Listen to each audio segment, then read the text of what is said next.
Elias, a young man who has always felt like a stranger in his own body, finally takes the brave step to seek help for his gender transition. With the constant support of his best friend Leo, he overcomes fear and self-doubt to meet doctors and begin hormone therapy with estrogen.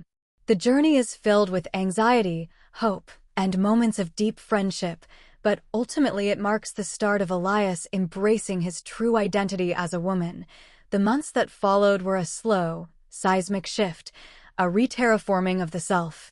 Elias began to think of it as a second puberty, this one both fervently desired and profoundly strange.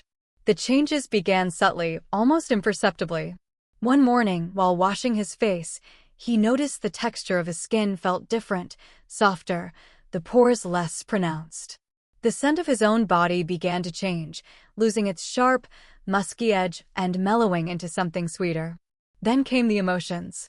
They were a wild, unpredictable tide, pulling him under at the most unexpected moments. He found himself weeping at a commercial for phone services, overcome by a poignant melody on the radio, or bubbling with a sudden, inexplicable joy that felt so pure it was almost painful. It was disorienting and overwhelming, yet every small change was a secret victory, a confirmation that something was finally, irrevocably happening. Through it all, Leo was his anchor. He weathered the mood swings with infuriating patience, offering hugs during the tearful moments and celebrating the physical milestones with a reverence that made Elias feel cherished. "Your shoulders are looking narrower," he'd observe casually, or, "Hey, is that cleavage starting?" A comment that would earn him a playful shove and send a thrill of euphoric validation through Elias. As his appearance began to soften, to align more closely with the woman in his mind's eye, a new and far more daunting challenge loomed, coming out. The hormones were changing his body, but to truly live, he had to change his world. He started small, confiding in a few close friends from his art college days, people he knew were open-minded and compassionate. He met them for coffee, his heart pounding, and stumbled through the explanation. To his immense relief, most of them were incredible. There were a few awkward questions, some clumsy but well-intentioned pronoun stumbles, but overarching it all was a wave of acceptance that bolstered his courage. His family, however, was a different story. The Thorns were good people, loving in their own reserved, traditional way. Elias had always been close to his parents, Richard and Eleanor, and his younger sister, Clara. But he feared their love was conditional, predicated on the son and brother they thought they knew. The thought of their rejection was a physical pain, a chasm of loss he couldn't bear to contemplate. For weeks, he agonized over how to tell them. He drafted and redrafted long, rambling letters, only to delete them in fits of panic. He rehearsed speeches in front of the bathroom mirror, the words feeling hollow and inadequate. In the end, it was Leo who gave him the courage he couldn't find on his own. He found Elias one evening staring blankly at a fresh, empty document on his laptop, his face pale with stress. "They love you, Eli," Leo said gently, pulling up a chair beside him. "Maybe they won't understand right away. It's going to be a shock. But if they truly love you, and I know they do, they'll come around. And if, for some reason, they don't," he added, his voice hardening slightly, "then they're the ones with the problem, not you. And they don't deserve the incredible woman you're becoming." So, with Leo by his side for moral support, a silent, steady presence in the living room, Elias invited his family over for dinner. He spent hours preparing a meal, his hands trembling as he chopped vegetables and stirred sauce, the simple domestic task feeling monumental. As they sat around the dining table, the air was thick with a tense, unspoken current beneath the polite chatter about work and the weather. Finally, pushing away his barely touched plate, Elias gathered every ounce of courage he possessed. "Mom, Dad, Clara," he began, his voice shaking so badly he could barely recognize it. "There's something I need to tell you. Something I've been keeping inside for a very, very long time." His mother's brow furrowed with concern, her fork freezing halfway to her lips. "What is it, sweetheart? You know you can tell us anything." Elias took a deep, shuddering breath, feeling Leo's reassuring presence from the other room like a warm hand on his back. I'm transgender, he said, the words tumbling out in a raw, desperate rush. The silence that followed was absolute, a crushing weight that seemed to suck all the air from the room. I've always felt like I was born in the wrong body. I'm a woman, and I've started the process of transitioning. He watched, his heart pounding a frantic tattoo against his ribs, as a kaleidoscope of shock, confusion, and disbelief played across his family's faces. His father, Richard, was the first to speak, his voice gruff with an emotion Elias couldn't decipher. I don't understand, he said, shaking his head slowly. You've always been such a manly man. Football, camping. How can you suddenly decide you're a woman? Elias flinched at the words, a familiar sting of invalidation. Leo's earlier words echoed in his head, lending him strength. It's not sudden, Dad, he explained gently, his voice gaining a little more stability. I've felt this way my entire life. I didn't know how to tell you. I was afraid of disappointing you. His mother, Eleanor, reached across the table, her eyes glistening with unshed tears as she took Elias's free hand in hers. Her touch was hesitant at first, then firm. Oh, sweetheart, she said, her voice thick. You could never disappoint us. We love you no matter what. It's a lot to take in. It's a shock. But we're here for you. Always. Clara, who had been uncharacteristically quiet, suddenly pushed her chair back and came around the table. Without a word, she enveloped Elias in a fierce, protective hug. I always knew there was something special about you, she whispered into his ear, her voice fierce and certain. I'm so proud of you for being brave enough to be yourself. As Elias returned his sister's embrace, he felt the tears he'd been holding back for a lifetime begin to fall, hot and cleansing. He looked over Clara's shoulder to see his father, still looking shell-shocked, his face pale, but the anger and confusion had softened into something that looked more like grief and bewilderment. Son, or I suppose I should say daughter, his father said, the word clumsy and foreign on his tongue. I won't pretend I understand any of this. It feels like the world's gone crazy. But I love you. And I want you to be happy. If this is what you need to do to be happy, then I support you. The floodgates opened then. Soon, the whole family was crying and hugging, a messy, cathartic explosion of years of unspoken fears and secrets, all of it washing away in a tide of imperfect but powerful love. As the emotional storm began to subside, his mother wiped her eyes and managed a watery smile.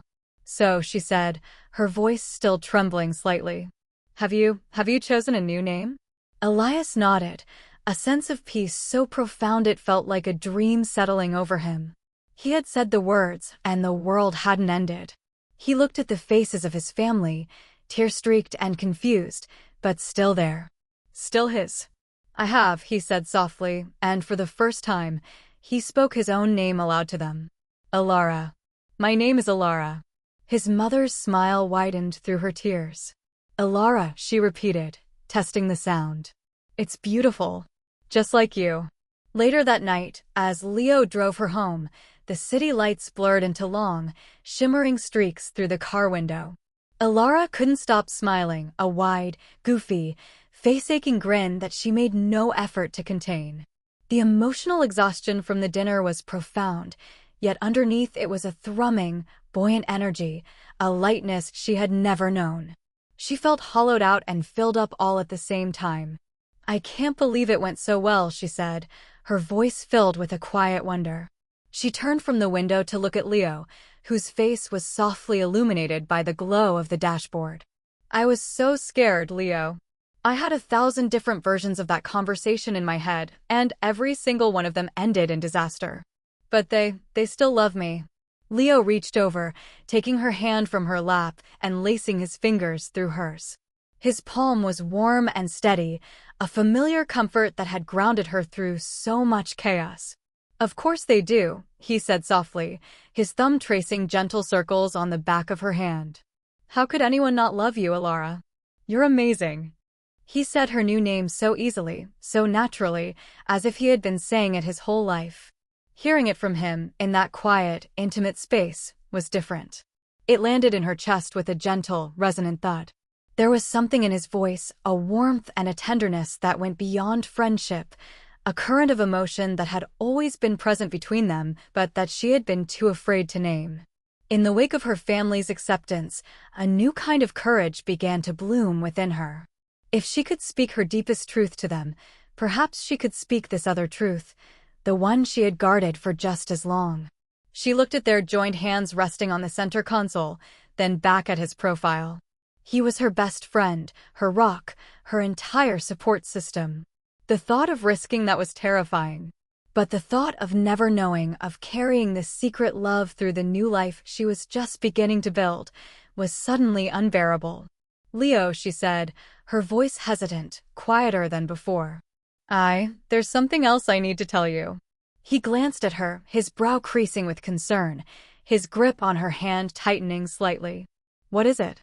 Is everything okay?" Alara took a deep, shaky breath, gathering the last of her courage. The words felt huge, a mountain she had to move. "I'm in love with you," she blurted out, the sentence rushing from her in a single, breathless exhale. "I have been for a long time. I think maybe I always have been. I didn't know how to tell you. I was afraid it would ruin our friendship, and I couldn't. I can't lose you." The car swerved slightly as Leo processed her words, his knuckles white on the steering wheel. He quickly corrected, his eyes wide, and pulled the car over to the side of the quiet residential street, bringing it to a stop beneath the soft, orange glow of a streetlight. He put the vehicle in park and killed the engine, plunging them into a sudden, profound silence, broken only by the sound of their breathing. He turned to face her fully, his body angled towards her in the driver's seat.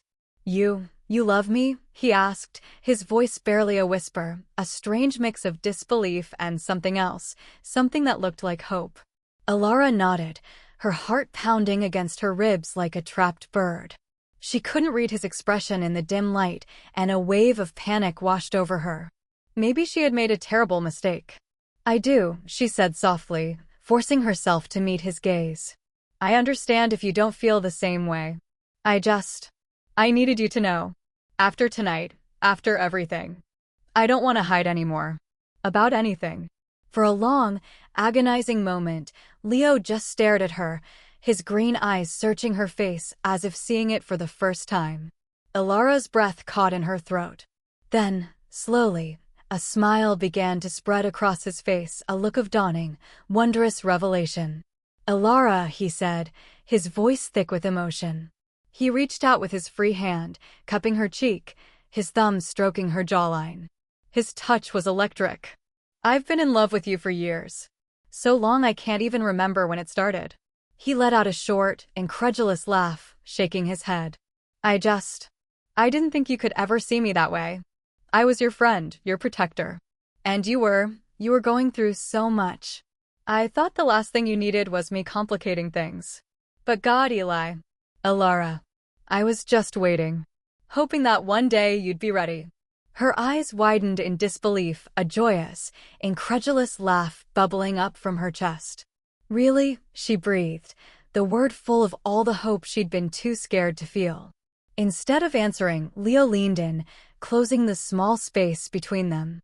His kiss was soft at first, hesitant, a question. Alara answered by leaning into it, her hand coming up to rest on his chest, feeling the frantic beat of his heart beneath her palm. The kiss deepened, becoming a release of years of unspoken feelings, a fusion of friendship and love and shared history. It wasn't a kiss of sudden, fiery passion, but one of profound recognition, of coming home. When they finally pulled apart, both of them were grinning like fools, their foreheads resting against each other. "Well," Leo said, his eyes twinkling in the dim light, "I guess this is the start of a whole new adventure for us, huh?" Alara laughed, a sound of pure, unadulterated happiness that filled the small space of the car. "I guess it is," she agreed. "And I can't wait to see where it takes us." As he started the car and they drove off into the night, their hands still tightly clasped between them, Alara felt a sense of peace and rightness settle deep in her bones. The road ahead would have its challenges, she knew. There were surgeries to consider, prejudices to overcome, a lifetime of learning to be herself. But with the unwavering love of her family to support her and the hand of the man she loved holding hers, she was ready to face whatever came her way. For the first time in her life, Alara was truly, completely, and utterly herself. And it felt wonderful. The years that followed were a whirlwind of change and growth, a period of intense forging where Alara, with Leo by her side, hammered out the shape of her new life. With each passing day, she became more comfortable in her own skin, more confident in her identity as a woman. The second puberty, once a tumultuous storm of emotions and unfamiliar sensations, settled into a gentle, life-giving reign. She watched in quiet awe as her body continued to transform, the soft curves of her hips and the gentle swell of her chest becoming as natural to her as breathing. Her reflection in the mirror was no longer a source of anguish, but a friend she was finally getting to know. Her relationship with Leo blossomed, deepening into a love that was both a passionate romance and a quiet, unshakable partnership. They moved from the thrilling novelty of first kisses and secret glances to the comfortable intimacy of building a life together. He learned the specific cadence of her footsteps, the way she hummed when she was concentrating on a design, the exact moment to bring her a cup of tea when the weight of the world seemed to press down on her. Alara continued her medical transition, a path that was not always easy. She made the decision to undergo facial feminization surgery, a grueling procedure that promised to soften the last remaining echoes of the face she'd left behind. The days leading up to the surgery were fraught with a deep, primal fear. It wasn't just the physical risk, it was the vulnerability of placing her very identity, the face she presented to the world, into a surgeon's hands. The night before, Leo held her as she cried, not from doubt, but from the sheer, overwhelming weight of it all. He didn't offer platitudes or easy reassurances. He just held her, a silent, solid promise that she was not alone. The recovery was arduous. Her face was a swollen, bruised mask, and for days she could barely speak. It was during this period of profound vulnerability that the depth of Leo's love shone brightest. He was her nurse, her chef, her entertainer, and her protector. He read to her for hours, his calm voice a soothing balm in the quiet, pain-filled room. He gently spoon-fed her broth, cleaned her incisions with a tenderness that brought tears to her eyes, and shushed her when she tried to apologize for being a burden. "Loving you is the easiest thing I've ever done," he told her, his eyes clear and certain. "This is just part of it." As the swelling subsided and the bandages came off, a new face was revealed. It was still her eyes, her smile, but the harsh angles were gone, replaced by a softness that finally matched the person she was inside. Seeing her new reflection for the first time was a moment of pure, unadulterated euphoria, a rebirth she shared with the man who had held her hand through the darkness. This newfound confidence radiated into every aspect of her life. She excelled in her career as a graphic designer, her creativity unleashed from the constraints of dysphoria. She was promoted to a senior designer, leading projects with a poise and vision that impressed her colleagues and clients. Her relationship with her family continued to strengthen. The initial shock and confusion had long since given way to a deep, proud acceptance. Family gatherings, once a source of anxiety, became joyous occasions. Her father, who had once struggled so much, now corrected distant relatives on her pronouns with a fierce, protective pride. Her mother and sister became her biggest cheerleaders, celebrating her successes and offering comfort during her struggles. 3 years after she had spoken her name for the first time, Leo told her he was taking her on a surprise weekend trip to the coast. It was a quiet, intimate evening. They walked along a moonlit beach, the sound of the waves a gentle rhythm against the shore. As they stood by the water's edge, the sea foam glowing in the starlight, Leo stopped and turned to face her. He took both of her hands in his. "Alara," he began, his voice thick with emotion. "I've watched you fight battles I can't even imagine. I've seen you break down and build yourself back up, stronger and more beautiful than before. You are the bravest, most resilient, most incredible soul I've ever known. You taught me what it means to be true to yourself, to fight for your happiness no matter the odds. Tears began to stream down Alara's face as he knelt in the cool, damp sand. He pulled a small, velvet box from his pocket, holding out a simple, elegant ring that glittered in the starlight. I don't want to just be the man who loves you, he said, his eyes shining with unshed tears. I want to be your husband. I want to spend the rest of my life by your side, supporting you, loving you, growing with you. Will you marry me? Through her tears, a radiant, overwhelming joy burst forth. Yes, she whispered, her voice choked with emotion. 1,000 times, yes. Their wedding, held the following spring, was not just a wedding. It was a celebration of love in all its forms, a testament to the resilience of the human spirit. Alara, resplendent in a flowing white gown, walked down the aisle on her father's arm, her face radiant with a joy so pure and profound it seemed to emanate light. Richard, the father who had once been lost in confusion and grief, now escorted his daughter with eyes shimmering with undisguised pride, a public and powerful act of a love that had conquered bewilderment. Leo waited for her at the altar, his own eyes shining with unshed tears as he watched the woman of his life approach. To him, she was not just a beautiful bride, she was the embodiment of courage, a miracle he was lucky enough to witness and to love. As they exchanged vows, pledging their love and commitment before their friends and family, Alara felt a sense of completeness she'd never experienced before. This was what she'd been searching for her entire life. Not just the physical transformation, but the emotional and spiritual journey that had brought her to this moment, to the arms of the man who had seen her even when she couldn't see herself. In the years that followed, Alara and Leo built a life together filled with love, laughter, and mutual support. They traveled the world, exploring new cultures and creating memories they would cherish forever. They adopted a pair of rescue dogs, filling their home with joyful chaos. And eventually, after much consideration and preparation, they welcomed a beautiful baby girl into their family through adoption, naming her Aurora, for the dawn, to symbolize their own new beginning.